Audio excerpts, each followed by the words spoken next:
Let's talk about being the weird kid. So today, I was sitting in class, right? And I'm sitting in the front of the class, and it's kind of like, that moment where the teacher kind of stops explaining and just the whole class goes insane, right? Everyone just goes insane and the teacher just gives up, right? That's basically what happened, but what I felt was, everyone was, laughing and talking and having fun, and everyone's talking to each other, and girls laughing and guys, telling jokes and people playing video games on their laptops in the back, and it's just like so much noise and chaos, and it was just like so much noise, right? And everyone's laughing and having fun, and right? And I'm sitting there in the front of the class working.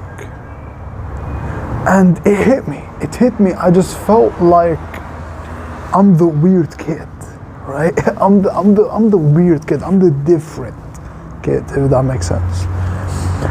I think we as young men on self-improvement, me and you, we should embrace being the weird kid, being different, being separated from the pack, being different from the masses, because I think, and this is basically the truth, right? If you do what everyone else does, you will get what everyone else gets. And which no one wants, basically. No one wants what everyone else has. It's weird, I can't really explain it, but like I have a lot of friends. I have I practice my social skills with everyone, right? If you've seen like my social skills video, I've made so many videos on that. But I have a lot of quote-unquote friends, but at the same time I can't relate to anyone, if that makes sense. And I think like you probably can relate to this. Now, if you're the weird kid, you have two options. You can either go act like you're everyone else, act like you share their interest, like you want to be like them, like you're so interested in what they're doing, even though that's against your values, right? You don't even want that. You watch TikTok with them, you play video games with them, you eat junk food with them, you do all these things, or you take your own path. And this is one of the hardest challenges I've ever had in my life. As simple as it is, no man, of course just go your own path, grind on your own path until you make it, and then you'll have friends, which is true. But I don't know why, for me personally, I'm just a person who, I'm a person who really wants to be liked by everyone, which is honestly, thinking about it right now, it's very narcissistic, and it's a very big problem, and it's a very bad thing. Thinking about it, that's a very terrible goal, honestly, and it's something I've practiced for probably years, wanting to be liked by everyone. But the thing is, it's impossible.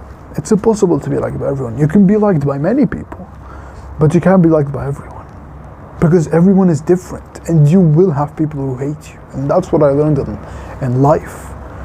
No matter what you do, you will have people who hate you. You will have people who hate you, hate your goals, hate what you're doing, hate on you. But just like David Goggins said, you will never meet a hater doing better than you. And that's really the key to dealing with haters, thinking about it. But going back to being the weird kid, really what do you do? What do you do in that moment when you're quote-unquote the weird kid? Do you fit in? Do you try to be liked by everyone? This is really the path I followed for most of my life. If you liked something, I liked it because you liked it. I was, responsible for your happiness. I was responsible for every bad thing, every good thing that happened to you. I wanted to be liked by everybody so much. But really the path that we should walk is being the weird kid, being misunderstood, being the different kid. Because basically, to be the 1%, to be exceptional, you have to be exception. You have to be the exception first. To be exceptional, you have to be the exception in the beginning. And this is really one of the hardest things about self-improvement. And this is really like the cost for self-improvement, for becoming the best version of yourself. This is literally like the only cost, is the social aspect of it, and it's temporary. Like, you think about what self-improvement has done for your life and my life. Like, you're becoming one of the smartest people, you know, reading books, becoming more knowledgeable, becoming one of the smartest people ever, right? Being very intelligent, right? Being healthy, being fit, you know, having like a strong, masculine, attractive physique, right? Improving your mental health, meditating, journaling, like the unlimited benefits of self-improvement. But the only cost of it is, to be the 1%, you have to be different than the 99%. You can't relate to anyone. You feel like you're different from everyone else, and no one understands you. But the thing is, it's temporary. It's temporary. Like, this will not last. This too shall pass. Like, over the years, the more you keep improving yourself, the more me and you, we keep improving ourselves and we keep getting better, we will actually find people who are high value, people who share our interests, who share our goals, who share our values. And honestly, one of, if not the biggest reason I started this YouTube channel is I just want some friends, man. I just want people I can relate to. I just want people who want to be the best version of themselves, who want to achieve every single goal they want. Like, I want polymaths, I want, you know, wise, stoic philosophers. I want millionaires and billionaires. I want, you know, bodybuilders and boxers and athletes in my tribe, right? You know, if this was 200,000 years ago, this is our tribe, right? People who want to be the best version of themselves in whatever, right? In anything you want. But yeah, those are the people I want to surround myself with. And the biggest thing is, it's so hard, or it's not hard, but it's so rare to find these people in the beginning, right? In the beginning, no one, like, it is so rare, especially people like our age, right? Like young men. It is so rare to find, you know, people who actually, like young men who actually want to be the best version of themselves, who want to be the best. And the thing is, like, most, if not all, of the people around you, let's be honest, they eat junk food, they play video games, you know, they watch porn, they masturbate, you know, right? They vape, maybe they even pursue drugs or drink alcohol. They party. They have no plan at all. They have no plan for their life. They have no financial plan. They have, you know, they have no ambition, no goals, no masculinity, nothing. And these are the people that you're surrounded with. So I know, man, it's hard. Like, it sucks. But again, it's delayed gratification. It sucks for a short period of time, and it is infinitely rewarding in the long term, right? And yeah, I'm just being honest. Like, being the weird kid now, it's hard for me, because I like I said, I have this massive problem, which is, I want to be liked by everyone. You know, I want everyone to like me, even with girls as well. Like, one of the biggest problems, one of the biggest mistakes I made in my self-improvement journey for so long, right? I want all the girls to like me. I want all the girls to like me, and then I'll be in paradise, you know? But as I grow, as I develop as a man, really the only woman that matters is my future wife. She's the only person that's gonna matter. What does that mean? That means become the best version of yourself so you can actually have her. No woman matters except your future wife, right? Because if we think about it, like, analytically, right? Because we're analytical, you know, logical people, right? Your partner, your future wife, is the single person you will spend the most time with, like, by far, like by a margin, like by so much. Like more than your parents, more than your brothers, your sisters, your co-workers, your friends at school, all of these people, you will spend more time with your future wife than all of these people. So this is what I learned, honestly, and like I can't really give advice because I'm still working on this problem of, you know, oh, I want to be liked by all the guys and all the girls and everyone just likes me, right? I just want that, right? And I'm working on it.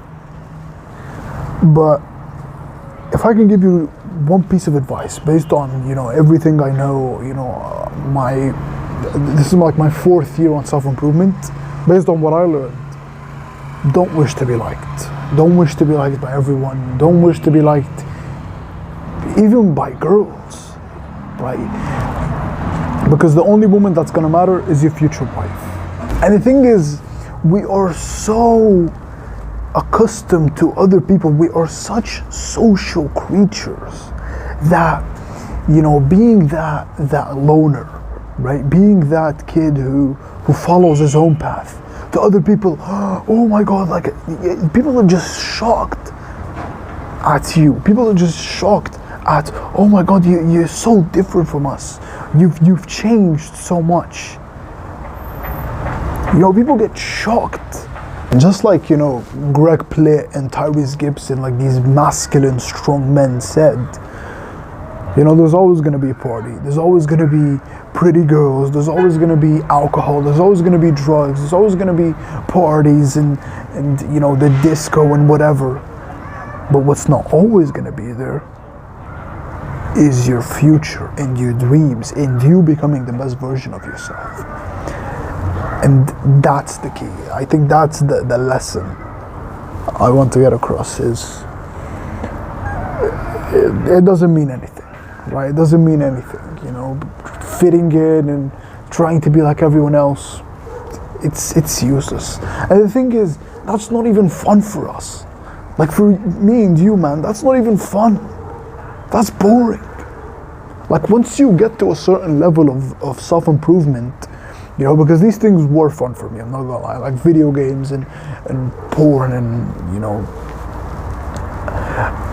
junk food and all these bad habits, they were very fun for me and stimulating. But once you get to a certain level of self-improvement, you just understand how much these things just destroyed your life and made you want to kill yourself and made you hate your life, hate everyone, and just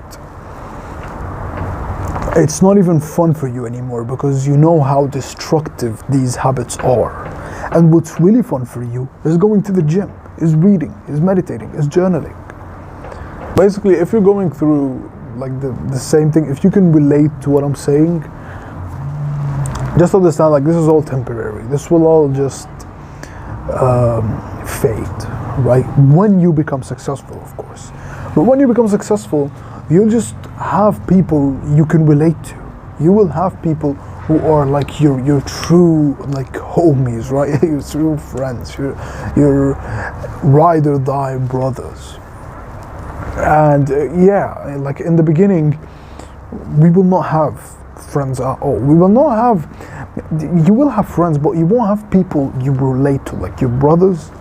That's completely normal. And every single successful person who has gone through the exact same chapter me and you are going through, and it's the lonely chapter, where you don't fit in with your own friends, but you don't have the outcomes yet to fit into a new group of friends. And you know, you don't even know if this is gonna work, and you keep going to the gym and you keep reading and you keep meditating and journaling with no results, and your business doesn't even get any results, and it just sucks, right? But this is all temporary. Success is not like this. Success is like this. It's exponential. It's not linear. The results are very small, very small, very small, boom. And then you shoot sky high. It's hockey stick growth, right? Yeah, it's just temporary. Like, you know, I know everyone just makes fun of you at school, because that's what happens to me, right? Like, everyone's gonna make fun of you at school. You know, they're all gonna tell you, oh man, why are you waking up at 6:30? Why don't you have Instagram, man? You're so weird, man. You know, we don't want to be your friends. You don't even have Instagram. You don't even have Snapchat. Yeah, because that's so boring for me. And I have way bigger dreams than all of you. I don't want to be like you. I want to be the best. And really, if you want to know why you can't relate to anyone, why no one relates to you, and no one understands you and everyone's hating on you, it's because you have officially made it into the top 1%. You are in the top 1% of men who get all the money, who get all the girls, who get all the status, who get all the success. You are in the top 1%, or at least you are becoming in the top 1%. But of course, the 99%, they're not gonna like that. You're not gonna relate to them at all. And the thing is, the more you don't relate to these people, and the more weird you are, and the more different you are than these people, the better you are than these people. The better you are than the 99%. Like, I think instead of, you know, belittling this or bemoaning this or saying, oh man, I can't relate to anyone, it sucks, we should see it as a sign that you're on the right path, that you are basically becoming the best version of yourself. If you can't relate to anyone, if you feel different, if you feel like, you know, you'll never make it, you know, if you feel insecure, if you feel, oh man, no one relates to me, you know, I feel like all these people are just losers, honestly. Like, they just do all these bad habits and they do all these things, and I just can't relate to them at all. That is the number one sign that you are on the right path, my friend. That is the number one sign that you are on the path to greatness, on the path to becoming the best version of yourself. And as always, we're in this together, and we will make